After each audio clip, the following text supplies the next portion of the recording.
그 늑대는 총알 3발을 맞고도 쓰러지지 않았다.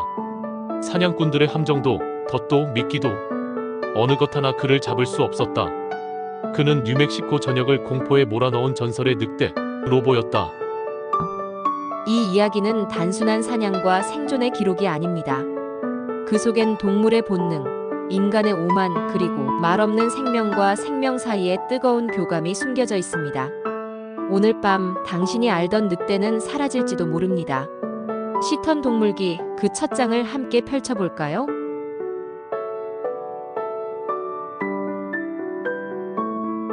그날 밤 뉴멕시코의 들판은 숨을 죽이고 있었다.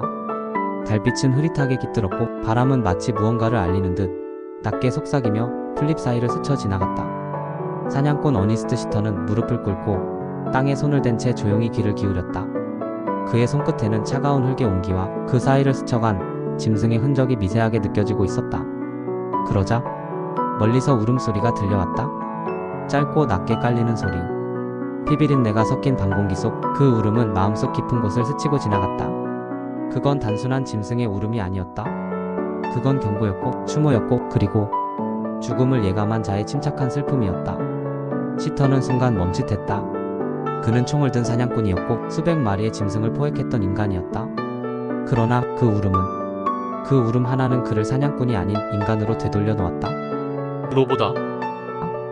그 이름은 오랜 시간 뉴멕시코 황야를 지배한 공포였다. 농부들은 외양간 문을 닫을 때마다 침을 꿀꺽 삼켰고 목동들은 새벽마다 남겨진 핏자국을 따라 울음을 삼켰다. 수년간 수백 마리의 가축이 흔적도 없이 사라졌고 다들 말했다. 그건 로보의 짓이야. 왕이 돌아다닌 거야. 그는 늑대였다. 그러나 단 한 번도 사람 앞에 모습을 드러낸 적은 없었다.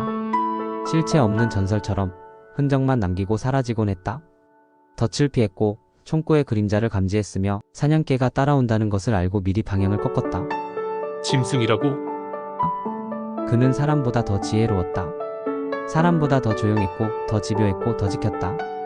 무리를, 영역을, 그리고 사랑하는 단 하나를. 시터는 처음엔 믿지 않았다. 그 모든 말들이 허풍 같았다. 그는 동물학자였고 과학자였다. 야성도 지능도 결국 인간 아래에 있다고 믿었다. 그래서 증명하고 싶었다. 로보도 결국 사로잡힐 수 있다는 걸. 그도 결국 짐승일 뿐이라는 걸. 그러나 눈앞에 남겨진 커다란 발자국, 피하지 않고 더 뒤에 버려진 사슴의 시체, 그리고 매번 예측을 비껴가는 회색의 그림자 앞에서 시터는 조금씩 깨닫기 시작했다. 이건 단순한 사냥이 아니었다. 이건 존재와 존재의 싸움이었다. 하지만 지금 그 한 번의 울음 앞에서 그는 자신도 모르게 몸을 떨고 있었다. 로보는 이 세상의 늑대가 아니었다. 그는 자유의 화신이었고 들판을 가로지르는 그림자였으며 밤하늘을 가르는 슬픔 그 자체였다. 이 이야기는 단지 사냥의 기록이 아니다. 이건 인간과 짐승 사이 마지막 경계선에 선 자들의 이야기다. 그날 이후 시터는 로보라는 이름을 떨쳐낼 수 없었다. 그가 머무는 곳마다 피 냄새가 흘렀고 그가 떠난 자리엔 발자국 대신 공포만이 남아 있었다. 시터는 인정하고 싶지 않았다. 한 마리의 늑대에게 수십 년간 갈고 닦은 사냥꾼의 자존심이 무너지고 있다는 사실을. 짐승 따위에게 인간이 밀릴 수는 없어. 그는 고개를 들고 손에 지도를 폈다. 로보가 출몰했다는 평야의 자취를 하나하나 표시해가며 그의 이동 경로, 습성, 계절의 바람까지 분석했다. 그러나 로보는 잡히지 않았다. 총도, 덫도, 미끼도, 그 어떤 인간의 수법도 통하지 않았다. 그는 마치 인간의 심리를 꿰뚫고 있는 것처럼 덫 근처에조차 다가오지 않았다. 먹이를 물지도 않았고 자신의 영역을 완벽히 통제하고 있었다. 그러던 어느 날 시터는 낡은 야영지에서 낯선 흔적 하나를 발견한다. 늑대의 발자국. 그러나 그것은 로보의 것이 아니었다. 조그맣고 가느다란 발자국. 그리고 그 옆에 새처럼 작게 찍힌 몸짓의 흔적들. 그건 블랑카. 로보와 함께 다닌다는 전설 속 하얀 암늑대의 것이었다. 시터는 직감했다. 로보는 혼자가 아니었다. 그와 함께 눈보다도 하얀 털을 지닌 아름다운 암늑대 블랑카가 있었다. 그들은 함께 움직였고 함께 먹이를 나눴으며 서로를 지키기 위해 맹렬하게 싸웠다. 시터는 그 흔적들을 읽을 수 있었다. 두 마리의 발자국.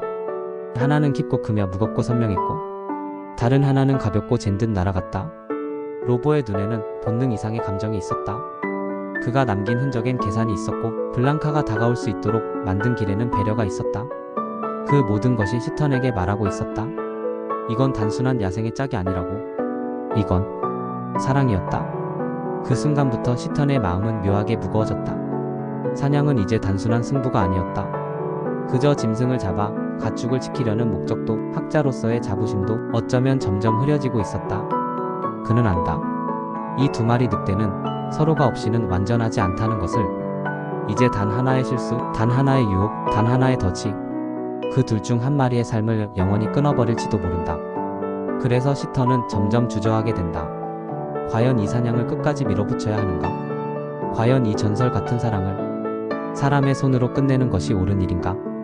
그러나 이미 발걸음은 깊어졌고 이야기는 비극으로 향해 가고 있었다. 그의 손엔 지도와 총이 있었고 그의 눈엔 다시 사냥꾼의 불꽃이 타오르고 있었다. 망설임도, 연민도, 전설이라는 낭만도 사라졌다. 그는 스스로를 설득했다. 이건 과학이다. 연구다. 기록을 남기기 위한 일이다. 하지만 그 말은 그저 마음을 눌러 담기 위한 껍질에 불과했다. 시턴은 알았다. 이번에 실패하면 로보는 다시는 덫에 걸리지 않을 거란 것을. 그래서 그는 덫을 정교하게 꾸몄다. 바람을 거슬러 흐름을 바꾸고 인간의 냄새를 지우기 위해 진흙을 뒤집어 썼으며 심지어 블랑카가 좋아하던 사슴고기의 껍질까지 가져다 놓았다. 그리고 그날이 왔다. 하얀 눈밭 위에 가늘고 날렵한 발자국이 다가왔다.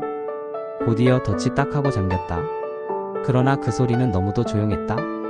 마치 눈 속에서 무언가 조용히 부서지는 소리 같았다. 시턴이 다가갔을 때 블랑카는 놀랍도록 평온한 얼굴로 그를 바라보고 있었다. 그녀는 울지도 않았다. 몸을 비틀며 발버둥치지도 않았다. 단지 그 깊고 검은 눈동자로 멀리 황야 어딘가를 바라보고 있을 뿐이었다.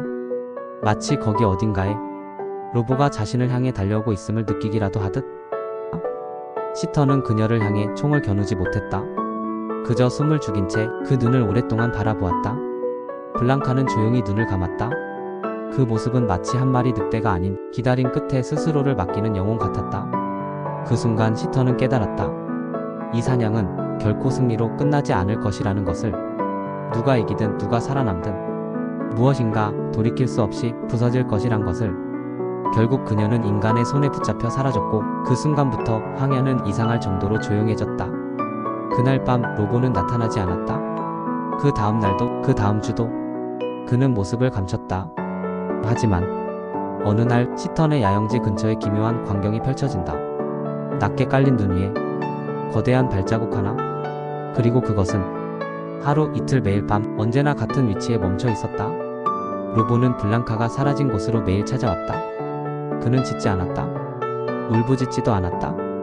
그저 묵묵히 그 자리에 서 있다 돌아갔다. 그의 침묵은 더 무거웠다. 더 절절했고 더 무서웠다. 그는 인간을 믿지 않는다. 하지만 블랑카를 기다리고 있다. 시턴은 그제야 깨달았다. 이 사냥은 더 이상 인간과 짐승의 싸움이 아니라 사랑을 잃은 존재의 마지막 발악이라는 걸. 시턴은 결국 결정을 내린다. 로보를 잡겠다고. 하지만 이번엔 덫도 총도 통하지 않았다. 그저 블랑카의 흔적을 남긴 미끼 하나. 그리고 그날 밤 로보는 나타났다. 그는 오래 망설였다. 그 발걸음엔 분노도 없었고 도망치려는 기척도 없었다. 그는 천천히 그가 가장 사랑한 늑대의 냄새가 스며든 땅으로 다가갔다. 그리고 그 자리에서 조용히 스스로를 덫에 맡겼다. 덫에 갇힌 블랑카가 남긴 마지막 냄새. 그 위에 천천히 몸을 누인 로보는 하늘을 올려다보며 길고 낮은 울음을 내뱉었다. 로보는 싸우지 않았다. 그는 인간에게 지지 않았다. 그는 단지 더 이상 살아갈 이유가 없는 존재처럼 자신을 내려놓았을 뿐이다. 그렇게 로보는 황야의 마지막 왕으로서 자신의 전설을 완성했다. 로보는 결국 사람의 손에 잡혔고 그의 마지막 숨결은 조용했다. 시턴은 그날 이후 아무 말도 할 수 없었다. 그 장면을 잊을 수 없었다. 이겼다는 기쁨도 성취감도 없었다. 로보는 짐승이 아니었다. 그 눈동자 속에는 원망도 두려움도 없었다. 오직 슬픔만이 있었다. 시턴의 마음속엔 단 하나의 목소리만이 메아리쳤다. 나는 이 숭고한 사랑을 깨뜨린 사람일 뿐이다. 시턴은 그렇게 고백했다. 그리고 펜을 들었다. 그의 손끝에서 한 마리 늑대의 전설이 태어났다. 그 누구도 로보를 이기지 못했다. 총도 덫도 인간도 결국 그를 무릎 꿇린 건 오직 사랑과 그리움이었다. 황야의 왕은 사라졌지만 그의 이야기는 남았다. 침묵 속에서, 눈 속에서, 지금도 어딘가에서 로보는 조용히 걸어가고 있을 것이다. 눈 내리는 벌판을, 그날 밤 블랑카가 사라졌던 그곳을 하염없이 바라보며 시터는 말합니다. 나는 그날 늑대가 사랑한다는 걸 처음 알았습니다. 짐승이라 불렸던 존재가 인간보다 더 순결하게 사랑을 지키고 있었다는 걸. 그날 이후 로보는 더 이상 전설이 아닙니다. 그는 황야의 한켠에서 사랑하는 이를 잃은 이의 고요한 초상으로 남았습니다. 이제 우리는 묻게 됩니다. 진짜 야만은 누구의 것이었을까요? 사랑할 줄 아는 존재를 우리는 과연 짐승이라 부를 수 있을까요? 지금까지 꿈꾸는 명작, 오늘은 로보의 이야기였습니다. 그가 남긴 울음소리를 기억하며 부디 오늘 밤은 조금 더 따뜻한 꿈 꾸시길 바랍니다. 안녕히 주무세요.